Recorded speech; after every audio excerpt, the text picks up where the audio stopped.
Përshëndetje gjithëve, mirë se vini në një episod të veçantë të podcastit Stacioni Startupeve. Sot do të flasim për temën e inovacionit në korporata dhe kam nderin të kem të ftuar 3 personazhe përfaqësues të kompanive shqiptare dhe konsulencës së huaj Deloitte, të cilët do të flasin për inovacionin në korporata dhe më gjërë. Kam nderin të kem Elona Llaci, e cila është drejtor në Departamentin e Strategjisë dhe inovacionit pranë Raiffeisen Bank, Anis Abazi, menaxhere e kapitalit njerëzor pranë Deloitte dhe Marlin Maksuti, team leader, software developer pranë Balfin Group. Doja ta nisja pak me idenë që në gjuhën e përditshme ose në diskutimin e përditshëm kur flasim për inovacionin, shpesh e ndërlidhim me startupet, e ndërlidhim me të rinj, me të reja që ndërtojnë idetë, i vejnë në praktik nga garazhi tyre, nga laptopi tyre, nomadë digital, por gjithnjë e më tepër, jo vetëm sektori publik, por shumë e rëndësishme sektori privat, dhe janë kompanitë e mëdha private, të cilët kanë një rol madhor në këtë sektor. Si e shikoni ju rolin e kompanive të mëdha në zhvillimin e këtij ekosistemi, sidomos në Shqipëri? Elona. Okej, ne si bank praktikisht kemi një përqasje shumë pozitive ndaj inovacionit dhe kemi atë pjesë ta ADN-s tonë, do thoja. Jo vetëm sepse kemi një ekip të dedikuar që kujdeset që inovacioni të ndodhë në çdo qelistë të organizatës, por edhe sepse approachi që ne kemi ndërmarrë është i tillë që të gjitha produktet tona apo të gjitha shërbimet që ne sot ofrojmë janë shërbime të cilat synojnë që të sjellin risi në treg. Praktikisht çështja jonë ndaj inovacionit dhe transformimi jonë digital ka vite që ka filluar dhe tashmë me inteligjencën artificiale madje dhe është boostur do thoja unë kjo qasje dhe ka ndryshuar bankën në 3 nivele. Spari e ka ndryshuar për sa i përket eksperiencës që ne i ofrojmë klientëve. Tashmë të gjitha produktet, shërbimet financiare ofrohen në mënyrë digjitale, jo vetëm shërbime sporadike, siç mund t'i kemi parë vite më parë, por tashmë e gjithë eksperjenca e klientit nga hapja një llogarie deri në kërkesa pak më të avancuara, siç mund të jetë aplikimi për një kartë, aplikimi për një kredi apo cila do qoftë, ofrohet nga komoditeti i shtëpisë apo komoditeti i celularit. Kjo është një aspekt, eksperienca e klientit. Së dyti, edhe proceset tona janë transformuar rrënjësisht, fal gjithashtu teknologjive më të avancuara, dhe shumë proceset tona, të cilat deri diku kanë qenë manuale, janë zëvendësuar tashmë nga teknologjia dhe kjo sigurisht që na ka përmirësuar, na ka mundësuar të jemi më të shpejtë, më dinamik, edhe gjithmonë përkthehet në një eksperiencë më të mirë te klienti. Së treti, do thoja që AI veçanërisht ka dhënë një zhvillim apo një boost edhe vendimarrjes, pasi vendimarrja tashmë është më e shpejtë, më dinamike dhe përdor më mirë të dhënat, më e mirë informuar edhe menaxhimi i riskut gjithashtu është edhe ai më i përmirësuar, duke rritur kështu besimin, duke rritur kështu edhe eficiencën. Thënë kjo, mund të them që i gjithë ky transformim digital nuk mund të vinte pa pasur edhe transformim kulturor dhe kjo është sfida e radhës që ne të mos ta përdorim teknologjinë thjesht sepse është inovatore, por ta përdorim teknologjinë me një qëllim, me një purpose dhe ta bëjmë atë pjesë të, le të themi, ta bëjmë teknologjinë pjesë të integruar të gjitha asaj shporte, produktesh, apo qëllimi në vetvete të jetë përmirësim i tyre dhe ofrimi një vlerë të shtuar dhe zgjidhje e një problemi konkret. Qartë, domethënë të jemi më të hapur, më open mind kur bie fjala për përqafimin e inteligjencës artificiale dhe teknologjisë, domethënë nuk është përherë çështja e riskut, se normalisht ka dhe pjesën e riskut që flitet për zëvendësimin e punëve për të jetë më tepër kopiloti jon në. Praktikisht ne shohim si një mundësi shumë e mirë që fuqizon njerëzit që të bëjnë vendime më të zgjuara dhe të ektin më shpejt sesa na duhej që të eknim më përpara, kështu që Anis, si e shikon, e njëjta pyetje është, po si e shikon tashmë rolin e Deloitte në zhvillimin e ekosistemit, pra për të sektorit publik, inovacionit administrative publike apo startupeve shqiptare, roli i korporatës tuaj? Tani, një gjë që doja ta ndaj është që shpesh herë ne mendojmë që kur flasim për inovacion, kemi të bëjmë me shpikje apo krijimin e gjërave të reja. Në fakt inovacion nuk kupton përmirësim procesi, përmirësim shërbimin e klienti, afrimin e gjërave më të thjeshta, më të shpejta, më eficiente. Do me thënë nuk flasim për inovacion vetëm për të shpikuar apo për të krijuar diçka. Që kjo është gjë e parë shumë e rëndësishme. Shumë e rëndësishme është themi që implementimi dhe inteligjenca artificiale sigurisht po e lehtësojnë këtë proces, por nga ana tjetër ne shikojmë që ka gjithmonë më shumë një nevojë edhe për të riaftësuar njerëzit për ta përdorur si duhet të gjithë të teknologji. Se ku flasim për teknologji, ku flasim për inovacion, pjesa më e madhe tashmë është fokusuar tek teknologjia. Le të themi çdo gjë me inovacion. Është bërë sinonim. Do të thotë edhe në bujqësi ti sot mund të gjesh aplikime të inteligjencës artificiale. Pra, ku diun drone, sepse ka disa lloj. Pra kemi Gen AI që janë chatbotët që ne i përdorim, por kemi edhe physical AI që janë toolset të ndryshme që ne përdorim siç janë dronet apo elemente të tjerë. Kështu që një gjë është që ne të pjesa më e rëndësishme apo çfarë ne kuptojmë edhe kemi pasur dhe shumë kërkesa edhe për të trajnuar kolega apo për të trajnuar kompani të ndryshme, këtu po flas për gjithë Deloitte në Central Europe që ne e njohim, të paktën për rajonin që ne e njohim, është nevoja për upskilling të njerëzve. Sepse një gjë është të themi që po, se ka shumë kompani që thonë po ne kemi marrë një, ku diun, jemi duke përdorur Power BI, por shumë për analizimin e të dhënave. Po një gjë është ta kesh dhe një gjë është të dish ta përdorësh siç duhet, sepse ka shumë kompani që investojnë, por në fakt nuk arrin dot që të marrin benefitet më të mira nga inteligjenca artificiale apo nga inovacioni që janë duke krijuar. Dhe kjo vjen për shkak sepse ata nuk dinë si ta përdorin apo nuk dinë si të maksimizojnë.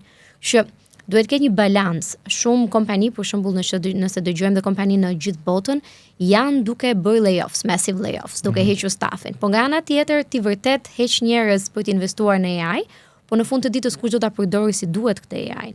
Kështu që për mua gjëja më e rëndësishme është që okay të investojmë, okay kemi dëgjuar masivisht të pjesën e AI, technology innovation është shumë e rëndësishme, por nga ana tjetër duhet kemi edhe pak kujdes për upskilling të njerëzve. Sepse ti edhe nëse shkon sot në shumë shopping malls, ti do të gjesh njerëz apo ku diun që i bëjnë vet tashmë ke hequr kasier dhe tashmë i bëjnë vet këto. Po pastaj këto njerëz që ti kishin në punë, ku do t'i çosh at the end of the day? Do të thënë do t'i lësh pa punë apo ti si korporat, pra është dhe aplikimi i përgjegjshëm. Për mua është shumë e rëndësishme aplikimi i përgjegjshëm i inteligjencës artificiale, inovacionit dhe çdo gjë tjetër.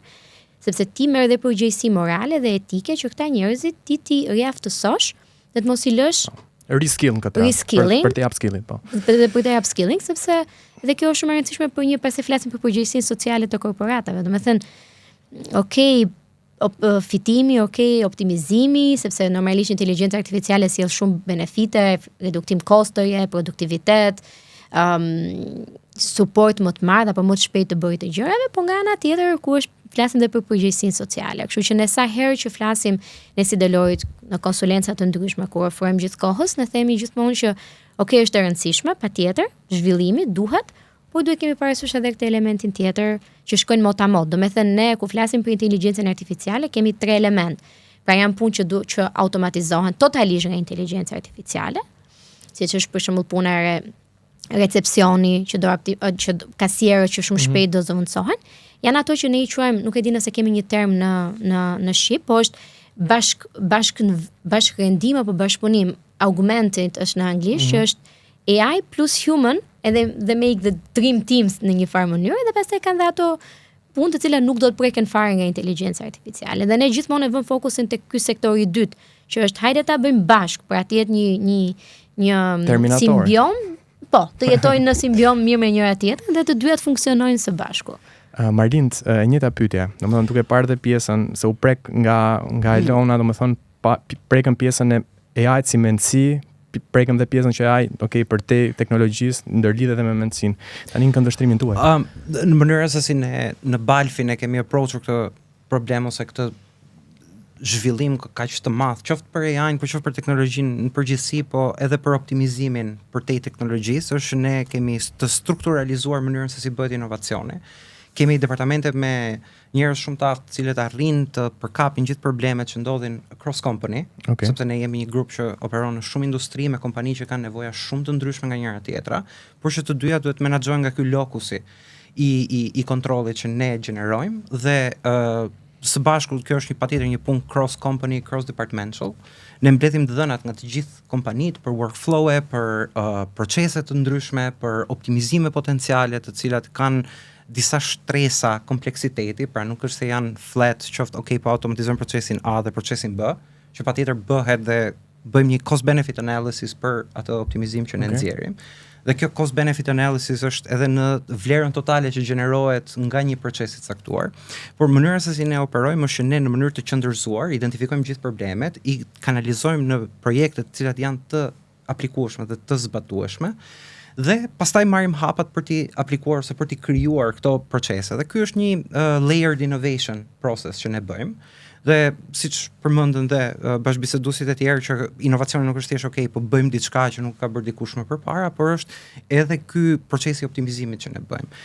Dhe në këtë aspekt futet dhe AI, dhe ne për ta spearheadur procesin përveç patjetër implementimit, chatboteve dhe këtyre gjërave që janë më të prekshme nga të gjithë, ne kemi bërë dhe toolsat të cilat janë completely internal për përdorim më të sigurt edhe më comprehensive, më të gjerë të strukturës që të ofron AI për të marrë informacione, për të difuzuar informacione, për të kontrolluar flow të informacionit. Dhe gjithashtu kemi fokusuar edhe në projekte të cilat zhvillojnë agjentët të cilat janë autonom deri në një farë pike për të handluar disa procese të cilat kanë nevojë ose nuk kanë nevojë për një human in the loop. Pra ne kemi bërë një effort edhe që arrin rezultate goxha të mira, që të mund të kemi një strukturë e cila mund të ndiqet për të kanalizuar inovacionin në vend që ta approachim inovacionin si diçka ad hoc ose si diçka doli një projekt këtu ose një aty.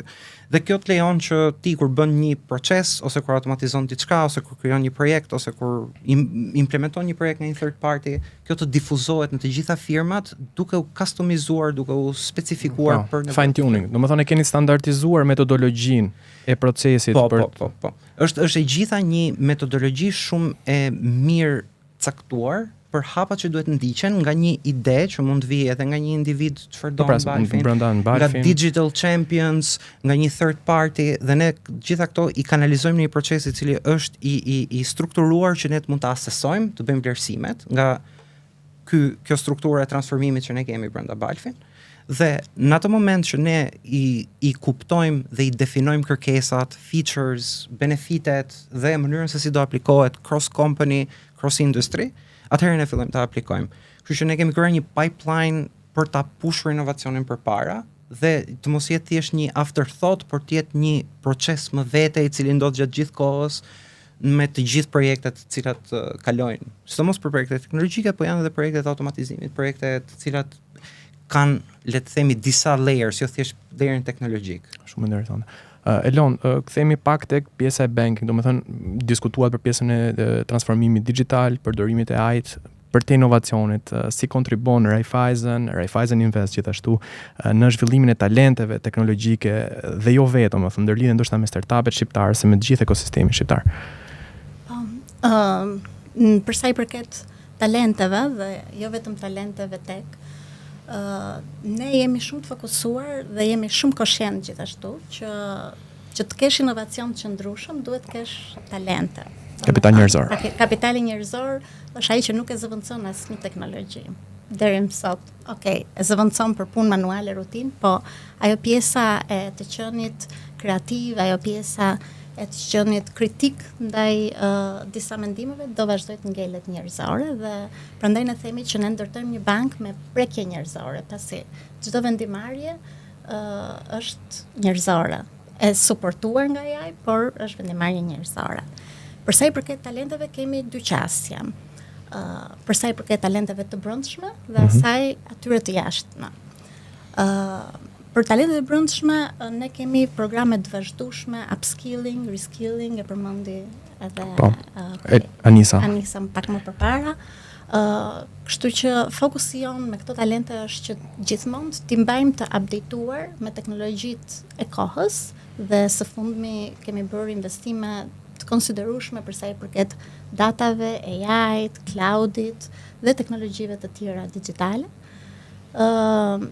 Kështu që jo vetëm që i trajnojmë, por përpiqemi edhe t'i trajtojmë këto talente që të vazhdojnë që ndrojnë pjesë e bankës dhe e asaj që ne duam të ndërtojmë dhe të jenë kontribues të vazhdueshëm. Përpos kësaj, ne gjithashtu jemi shumë prezent në ekosistem. Besoj edhe ftesa ime këtu është një nga këto treguesit.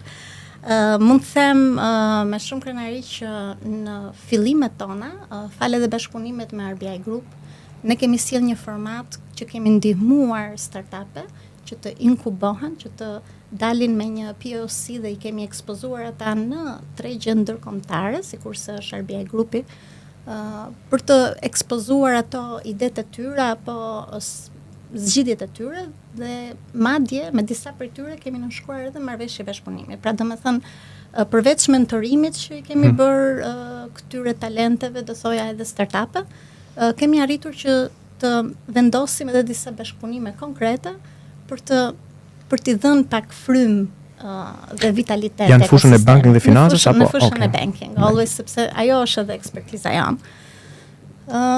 Ndërkohë, gjithmonë mbetemi suportues të shumë iniciativave. Në 10 vitet e fundit ne kemi qenë partner strategjik në iniciativa si ICT Awards, kemi qenë dhe vazhdojmë jemi suportues strategjik të Junction dhe bashkë me startups, kështu që do jemi edhe aty sërish bashkë. Yes. Kështu që jemi shumë entuziast dhe shumë suportues sa herë që shohim që ka oportunitete lokale dhe shohim që ka interes nga talente lokale, të cilët duan të zhvillohen, duan që të ekspozohen dhe të jepen në oportunitete bashkëpunimi. Thënë kjo, mund të them që ne vazhdojmë besojmë që talentet në Shqipëri i kanë mundësitë që të zhvillohen dhe të krijojnë një ekosistem sa më të qëndrueshëm, sepse kjo është në benefitin e gjithë ne, jo vetëm shtetit, po edhe ne si korporata vendase, pasi sfida për të mbajtur talentet e reja është një sfidë që e prekim të gjithë. Patjetër, domethënë, dhe një mekanizëm për këtë është vetëmësimi ose krijimi një startupi, që në fakt kanë rritur në mënyrë eksponenciale vitet e fundit në numra, po dhe në pjesën e marrjes së fondeve dhe në pjesën e stafit që kanë pasur, pakën e shifrat që janë publikuar. Për të mbajtur këto talente, mendoj që duhet të funksionojë edhe pjesa, jo vetëm ndërtimi i këtyre urave bashkëpunimit, por sigurisht që duhet mbështetur edhe me financim, edhe me akses në tregje, mbase ndonjëherë edhe Shqipëria është e vogël për një iniciativë apo për një ide të caktuar. Patjetër. Kështu që rajonale do ishte i vëmë better. Anis, në të njëjtin prizëm, po nga këndvështrimi juaj, si shikoni kompanitë dhe startupet shqiptare, janë realisht ato gati për gjithë të wave-in, për gjithë dallën që ka sjellë AI edhe teknologjia për të pritur? Tani, një gjë që është shumë interesante, dhe po e përmendit edhe ju, është fakti që janë rritur numri i startupeve. Dhe mendoj që kjo është lidhet pak edhe me Gen Z. Domethënë Gen Z ka një shpirt shumë më sipërmarrë dhe shumë më inovator. Krahasim me, ndoshta do thoja, millenniums që jemi të mësuar të punojmë në një punë 9-6, ata e kanë këtë shpirtin e sipërmarrjes. Edhe më tepër se 9-6. Edhe më tepër se 9-6, po e lëm aty. Ajo çfarë unë mendoj dhe besoj të paktën me sa kam parë, për startupet nuk është problem të krijojnë, sepse ata për ato janë ndërtuar. Për ata janë ndërtuar për të krijuar gjëra të reja, për cilë inovacion, për produkt. Problemi është që ata kanë vështirësi për gjetur klient. Që do thotë një detyrë shumë e madhe e korporatave të mëdha është që ne duhet jemi të hapur për të suportuar këto startupe. Që do të thotë, në rast se vjen një startup dhe ka një ide, por nuk ka ku ta testoj, të gjitha korporatat, dhe ku flas për korporatat e mëdha, ne duhet jemi më open-minded për të përqafuar këto ide dhe për të dhënë atyre hapësirën që okay, hajde testoje tek ne dhe shiko se si funksionon. Okay. Dhe është një win-win situation. Mendoj që kjo gjëja mungon, nuk mendoj që akoma janë mjaftueshëm të hapur për të lejuar startupet që të testojnë, idetë të tyre. Domethënë të gjithë janë për të mbajtur, vjen pastaj futen shumë elemente, është risku që ti duhet marrësh parasysh si korporat, kujt po i jep të dhënat e tua e me radhë, po mendoj që kjo është një gjë që do ishte interesante që të kishte një bashkëpunim më të mirë midis startupeve dhe korporatave të mëdha për të testuar idetë që ato vinë. Kjo është një gjë që mund të bëhej dhe ndoshta mund të bëhej ndoshta jo lehtësisht, por mund të ishte një fillim i mirë. Nga ana tjetër, po ashtu edhe startupet, le të themi që është ajo që po thoshte kolegja që ndoshta Shqipëria mund të jetë një treg që nuk është kulturalisht, nuk është ndoshta aq i hapur ndaj gjërave të reja. Dhe rajoni, po mendoj që rrjetet sociale kanë suportuar shumë këtë gjë. Pra, nëse komunikimi më përpara ka qenë shumë më i cunguar, sot ti, nëse ato startupet janë mjaftueshëm inteligjente për të bërë një komunikim të mirë në rrjetet sociale dhe për të filtruar informacionin si duhet, sepse ti tashmë ke një pafundësi informacione dhe you have to catch the eye somehow, ti mund të kesh mundësi që të aksesohesh shumë më lehtë. Dhe gjëja tjetër do thoja unë që gjithmonë ndihmon pjesa e konsulencës. Pra, edhe startupet duhet të approaching apo duhet të afrohen ekspertëve për të marrë ndoshta edhe një mendim për tyre se ku ti flet me njerëz që ndoshta kanë më shumë eksperiencë, ndoshta mund të kenë testuar diçka, mund të kenë parë diçka nga një element tjetër, nga një aspekt tjetër, mund ta bënte planin e biznesit që të ishte pak më relevant. Pra, ne në Deloitte kemi një departament të dedikuar që merret vetëm me këtë pjesën e suportimit për planet e biznesit, pjesën për të parë nëse ka treg, feasibility study e me radhë. Me thënë, jo gjithmonë të shkohet për hajde ta provojmë se kush e di se si del, por sigurisht duke bashkëpunuar, po themi nëse ata duan të vinë të themi po markot një shembull të Deloitte, për këtë gjë duhet të jetë një win-win. Në rast se ata do thonë, Anis, po ne nuk kemi fonde mjaftueshëm për këtë gjë. Po mund të bëhet një marrëveshje, pra ti e teston, we get something back. Ka shumë kompani, ne kemi pasur disa kompani, startupe që na kanë kontaktuar për shkak për të testuar produktet e tyre dhe kanë qenë vërtet interesante. Ne jemi gjithmonë të hapur për të dëgjuar se ne në Deloitte 90% e stafit janë të rinj, domethënë janë po them 9:35 tashmë, kështu që kanë këtë mendsinë të bërë gjërave të reja. Dhe mendoj që ku ka njerëz të rinj, është gjithmonë më mirë dhe më hapur. Nuk kam asgjë kundër gjeneratave të tjera, por mënyra se si janë mësuar dhe kultura e tyre është pak më e ngadalt, edhe në vendimarrje. Ose është ajo që ne jemi mësuar të bëjmë gjëra në këtë mënyrë, pse duhet ta ndryshojmë. Gjithmonë kjo, që pse duhet të ndryshojmë, ndërkohë që un kam kolegë që thonë Anis, se kemi bërë një këtë ata ndryshojmë një gjë, sikur ndryshojmë një ngjyrë, një element. Kështu që besoj se kjo është do ishte një ide interesante për një bashkëpunim më të ngushtë, dhe nga ana tjetër besoj se mund të ishte edhe një ide interesante që të ndryshonin pak edhe nëpër universitete, sikur kishte mundësia për e para dhe vetë pedagogët ishin pak më ndryshe në qasje, pra që të flisim studentëve me një gjuhë pak më ndryshe. Ja, aty ka moshë mesatare më të lartë. Aty ka moshë mesatare më të lartë, po nga ana tjetër do ishte shumë interesante që unë mendoj që AI duhet futet ka universitete që kanë bërë në botë, në Australi për shembull kanë bërë mandatori me paktën sa lexova unë, që duhet bëhet në të gjitha degët, duhet futet koncepti inteligjencë artificiale dhe të folurit për teknologjinë. Pra duhet futet si një lëndë, siç është të shkruarit apo të shkruarit në mënyrë akademike, shkrimi akademik që është për shembull tek ekonomiku, duhet futet edhe AI, pra duhet bëhet një pjesë e jona që ne të mësojmë që ku janë student me këtë koncept. Pra, unë shkoj në fakultet dhe i them studentëve që është okay që ti të përdorësh ChatGPT-n për shembull për të dhënë ty disa ide. Por ta konsultuar. Po ta konsultuar, se prandaj është krijuar. Po ti ai personi që bën fitën, ndërkohë që thonë që ne kemi pedagogë që nuk ta lejon fare që ta përdorim. Dhe ti je kështu. Si ka mundësi, ndërkohë që unë e përdor gjithkohës në punën time. Pra, edhe nëse ne edukojmë gjeneratën e re rreth inovacionit, që pastaj ata të jenë të dalin në tregun e punës, qoftë nëpërmjet startupave, qoftë për të bërë pjesë e kompanive, sepse ti ke edhe shumë njerëz që kanë qenë në një kompani, kanë marrë ide dhe kanë hapur startupin e tyre. Kështu që edhe kjo është një mënyrë, pra, edhe korporatat nuk ndihmojnë vetëm startupet, por ndihmojnë edhe për të edukuar njerëzit, që pastaj të kenë mundësi që kushdo të vazhdojë biznesin e tyre. Pra, le të themi korporatat janë motor në disa elemente, në disa drejtime. Që edhe kjo mund të ishte interesante në akademi, ka universitete private unë di që kanë filluar pak, por do ishte mirë që të ishte më shumë. Pra testim një lloj, siç ecën teknologjia, testim edhe ne, më duket se ne ecim pak më ngadalë. Se aty. Ja, është fiks për të bërë atë heliksin e 4 fishte quajnë tani, domethënë shoqëri civile, sektori publik, sektori privat, akademi. Marlind, Anisa e ceku pak këtë pjesën që ne kemi bërë për herë gjëra kështu dhe ma merr mendja. Ha mençoj, domethënë një kompani, një grup të madh kompanish si Balfin ka faktorë që janë push pra për inovacionin nga dhe faktorë tjerë që shikoni. Na ka ecur shumë mirë biznesi deri më tani, pse duhet të riskojmë me implementimin e teknologjive të reja. Dhe për ta ndërlidhur çfarë roli ka një kompani, një grup kompanish kaq mëdha në pjesën e inovacionit shqiptar, po dhe në lidhje me talentet të reja. Mos gaboj, ju keni dhe thirrjet tuaja për Supertonit dhe startupet e të rinjve.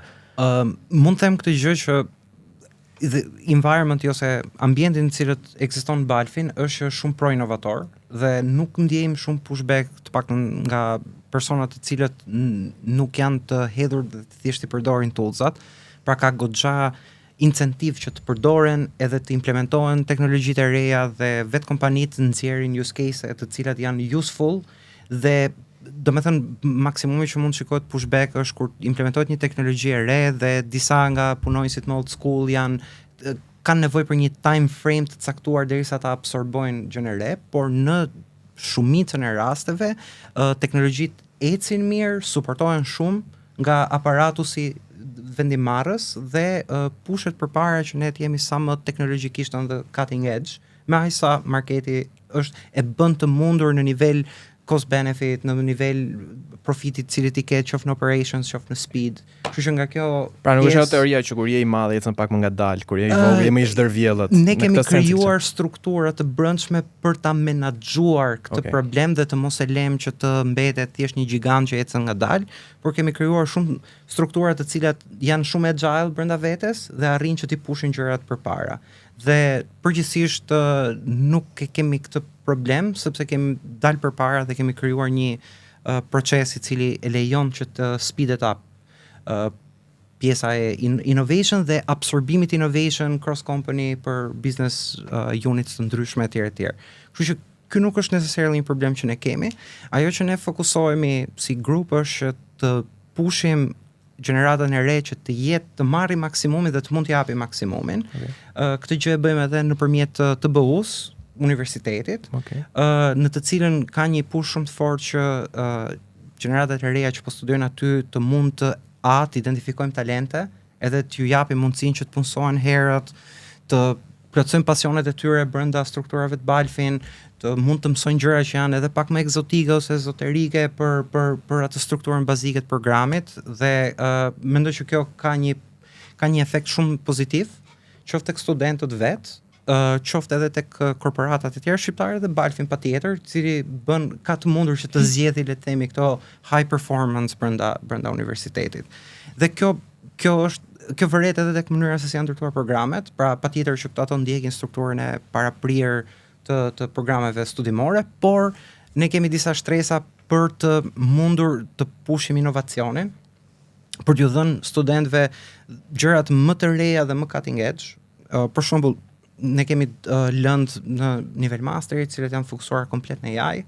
Unë jap njërën për tyre si pedagog dhe fokusi ka qenë që jo vetëm AI, chatboti, të gjërat klasike që ti googlon, por ti merremi dhe ti futemi në shumë thellësi pjesës programimit të një AI, jo thjesht një implementimi të OpenAI.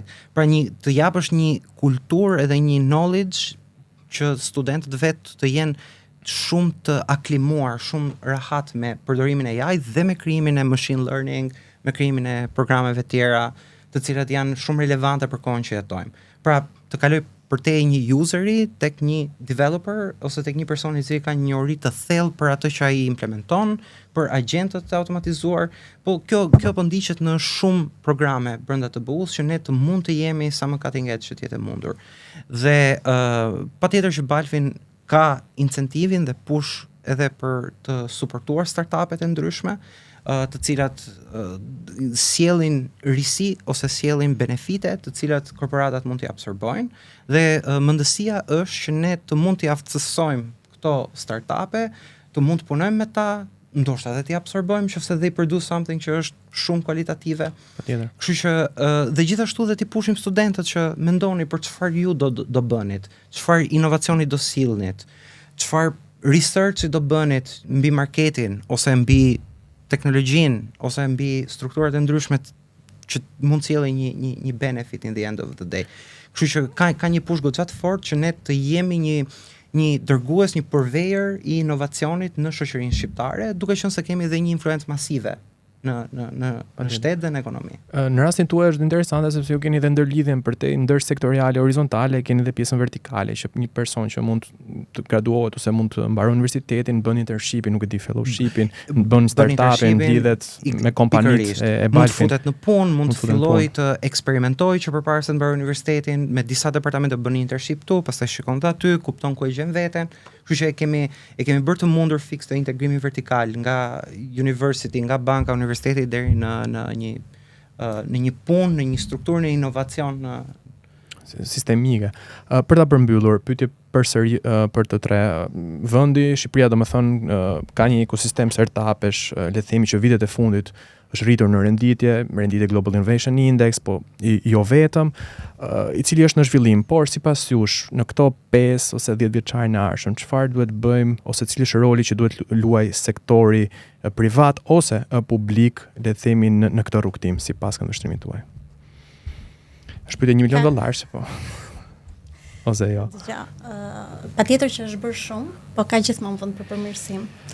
Këtë ne ja themi dhe vetes, kështu që unë e them gjithmonë në çdo proces, në çdo produkt, është e mirë, po ka mundësi të bëhet dhe më mirë. Kështu që pashmangshmërisht ne jemi ende një vend ku startupet nuk kanë, le të themi, atë mbështetjen e duhur që të lindin dhe të zhvillohen shpejt. Nuk jemi aq dinamik sa mbase janë startupet në US. Okej, është shembull. apo edhe në EU. Flas relativisht në krahasim me vitet e mëparshme. Po, patjetër. Për sa i përket indeksit inovacionit, ne kemi katapultuar, do thosha unë, kjo falet dhe gjithë iniciativave që kemi ndërmarr, kryesisht qeveritare, po dhe të sektorit. Sepse ne shërbimet sot që flasim pjesën më të madhe i kemi online, kështu që kjo është një nga arritjet që shumë vende mbase perëndimore sot që flasim, 95%. Po nuk i kanë. Praktikisht ne që jemi edhe në kontakte të vazhdueshme me kolegë tanë international deri diku është habi, kështu që në këtë sens sigurisht që po kemi bërë shumë hapa përpara, po ajo që unë mendoj që ne mund të bëjmë më mirë është pikë pari të fokusohemi në mbajtjen edhe ruajtjen e talenteve dhe në zhvillimin e tyre. Dhe kur flas zhvillim, jo zhvillim vetëm teknik, sepse aty sigurisht që sërish ka vend për përmirësim, kolegët të përmendën, kurrikulat mund të rishikohen, mund të bëhen pak më të avancuara dhe të kenë këtë qasjen ndryshe ndaj teknologjisë, por edhe në mindset, në mendësi. Praktikisht ne duhet të mësojmë talentet e reja dhe të rinjt që të mendojnë pak më ndryshe dhe të jenë më sipërmarrës se sa ç'kanë qenë, do themi unë, brezat e mëparshëm. Kështu që kjo është një aspekt që mendoj që mund të përmirësohemi. E dyta është ngritja e urave më të forta dhe më organike të bashkëpunimit midis talenteve, universiteteve dhe kompanive private, por dhe sektorit publik. Kjo me qëllim që këto ura të ndihmojnë startupet jo vetëm në mentorim, që ato ka nevojë patjetër, por në financimin e tyre dhe në mundësimin e tregjeve. Dhe së treti, ajo që unë mendoj që ne mund të bëjmë më mirë është që të unifikojmë aq sa ç'mundem, sigurisht, framework-et për startupet dhe mbase dhe urat e bashkëpunimit rajonal, në mënyrë që kompleksiteti i këtyre startupeve, nëse duan të zhvillohen dhe të zgjerohen në tregjet e rajonit, të jetë më i ulët. Gjithmonë do ketë kompleksitet, kur kalon nga një treg në një tjetër, patjetër ka barriera të ndryshme, por të mundohemi që së paku brenda këtij rajoni ton, që Ballkani është, nëse bashkohet të gjithë, është përbën një treg të rëndësishëm, të kemi mundësi që të qarkullojnë më thjesht dhe idet të përshkallëzohen më lehtësisht. Kjo është me qëllim që të ndërtojmë një ekosistem të qëndrueshëm. Patjetër. Anis, e njëjta pyetje. Për mua është kultura. Pra, nëse u prek shumë elemente, folëm për të rinjt, folëm për shumë element. Po për mua është kultura, është mënyra mendësia që ne kemi ndaj shumë gjërave, që do të thotë në rast se ti si punonjës shkon edhe kërkon një element të ri apo të ndryshosh diçka dhe e prori jot është i pari i cili të thotë çfarë është kjo brainstorming apo siç e quajnë në Kosovë se thonë e kanë shumë të bukur e quajnë stuhi idesh. Okej. Pra ti thua që shpruar. dua të bëj një stuhi idesh sepse hajde të ndryshojmë diçka, hajde të përmirësojmë, hajde të ti bëjmë gjërat më shpejt, më mirë, edhe i merr, ku diun, 5 ditë për ta menduar këtë gjë dhe 5 ditë të tjera për thënë ty po dhe 5 ditë të tjera, do të thënë që ti të bësh inovacion, që ti të bësh të sjellësh, që ti të përmirësohesh, pra të gjithë duhet ta kuptojmë që nëse ne duam të përmirësohemi, ne duhem të jemi të hapur ndaj kësaj gjës. Mendoj që gjëra më e rëndësishme që kemi këtu në Shqipëri është kultura dhe prandaj disa kompani të cilat janë ndërkombëtare janë të detyruara të ndryshojnë, sepse ty të vjen nga lart dhe you need to change otherwise do mbetesh mbrapa. Dhe një gjë që ne themi ndeloj gjithmonë është që e vetmja gjë ne kemi shprehje, e vetmja gjë konstante është ndryshimi. Që do thotë ne duhet të jetojmë me ndryshimin, ta përshafojmë ndryshimin dhe bëjmë paqe. Dhe është dhe një libër shumë i bukur që është kush e ka lëvizur djathin tim, që flet për ndryshimin dhe janë 3 njerëz. Janë ata që ku vjen një ndryshim thonë o boboç më gjeti mua dhe rrinë çaj. Janë ata të cilët kanë frikë po prapë marrin guximin pas sa kohë, dhe janë ata të cilët lëvizin, është ai i shpejti që lëviz. Kështu që në rastin e duam të ndryshojmë edhe për të kapur mundësi të reja edhe në tregje të jashtme. Të gjithë duhet të kemi këtë kulturën për të dashur për të bërë gjërat. Unë ja them gjithmonë edhe kolegëve të rinj që sapo fillojnë në punë, i them që këtu në Deloitte vetmja gjë që ti nuk do gjesh është boring. Se ne nuk e njohim këtë si fjalë sepse do të bësh diçka, jepi. Domethënë merre guximin, shko, nuk të thot njëri jo, ne duam të gjithë duan eficiencë, të gjithë duan të jenë më shpejt, më mirë, kështu që për mua kultura është timoni më i rëndësishëm që i çon të gjithë ekosistemin përpara. Ku jemi të hapur ndaj kësaj gjëje, mendoj se kjo e bën dallimin të paktën më aq sa un kam parë në gjithë këto vite.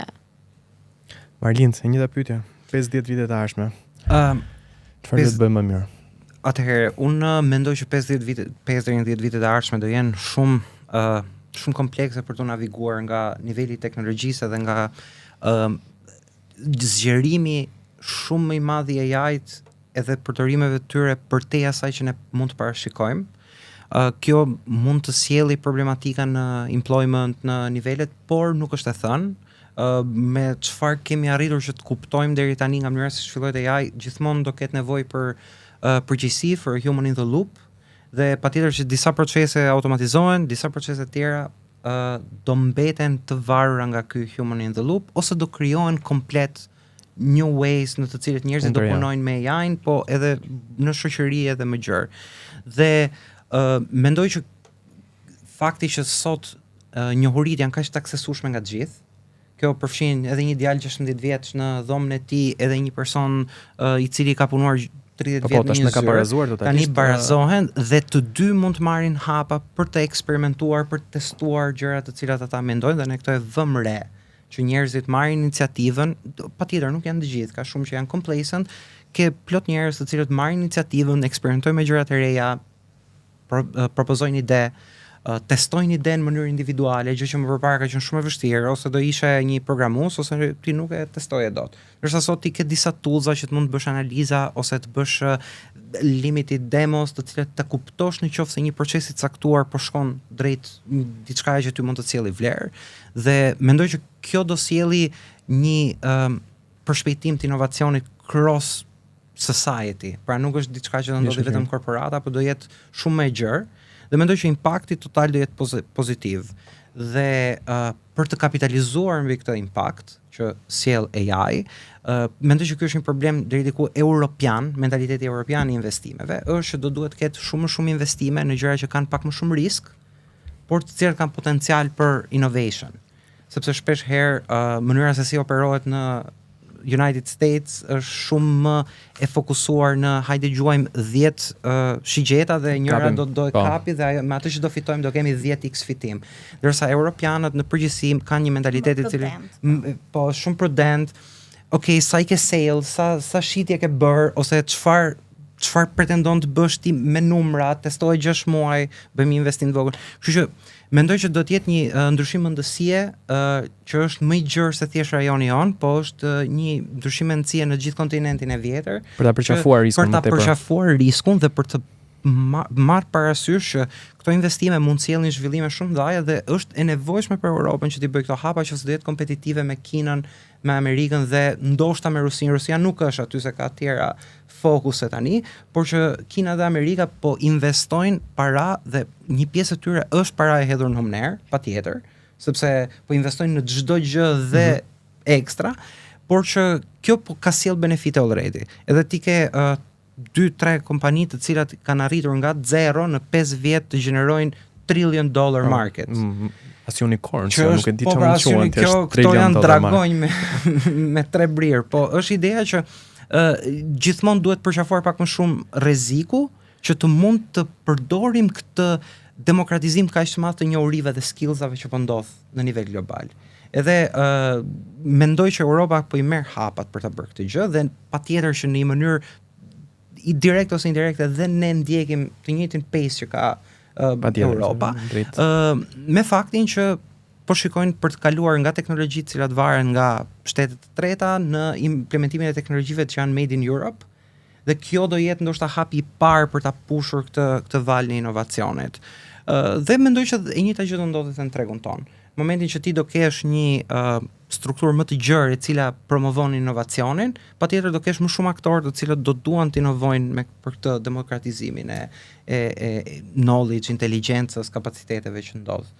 Kështu që mendoj që ky është ajo rruga përpara dhe patjetër këto ndahen në shumë industri, pra mendoj që kjo është një diskutim i cili prek gjithë industritë në mënyrë të barabartë, qoftë prodhimi ushqimor, qoftë turizmi, qoftë prodhimi armëve që ne tani po futemi po nxitet në nivel shtetëror, të gjitha mund të benefitojnë eksaktësisht nga kjo.